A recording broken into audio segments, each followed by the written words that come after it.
Thank you.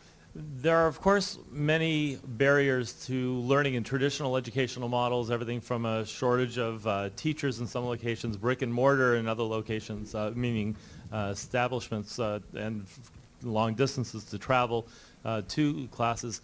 And so in terms of alternative solutions, some of the mantras, of course, that we all talk about in terms of international development, but also especially in the case of new models for education. Affordability, the replicability, scalability, and at the same time, global resources that are at the same time selected with local decision making and local implementation. One set of one solution, a broad category of solutions that seems to fit that is e-learning. And with e-learning, of course, there's standardization of content so that there's assurance of quality content, and at the same time, at the local level, they can decide which particular e-learning modules they may want to advance and make available. I'd be interested in the panel's thoughts about that as a viable solution for broad-based education and learning. Jamie? Yeah, I think it's one element, but a critical element of solving the problem. There's a couple of dimensions here, I think, to e-learning that we've got to address. The first is access to the best quality technology, the best quality learning opportunities possible.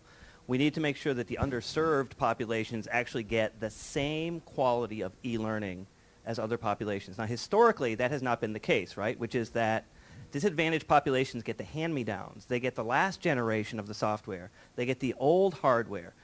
In the e-learning environment, we have an opportunity to actually provide the same kinds of quality educational opportunities to underserved populations if we target those populations and make sure we meet them where they are. So that's one critical element. The other critical element, though, is that in the modern world, in where we are in the development of technology, e-learning is good for some people. It's not good for everyone. And I think that one of the things that we've learned from a research perspective is that integrating technology into learning is terribly important and can really advance learning. On the other hand, 100% online e-based learning has limitations. We know that from what we know about what students are learning. And I think that's something that technology ultimately is going to solve that problem. That is that we're going to continue to see advances in the systems.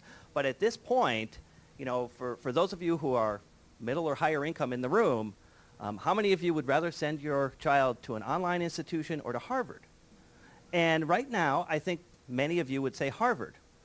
But that's because at Harvard, what you're seeing is integration of technology into the curriculum and use of more and more of it over time, also because obviously of the historical importance of schools like that. But I think over time, we're going to see those gaps narrow because I think the technology is going to improve, and I think our opportunities to provide the highest quality through online learning, through open educational resources, through open textbooks, being able to provide quality education resources at a very, very low cost, I think that's what's critical in order to narrow those attainment gaps.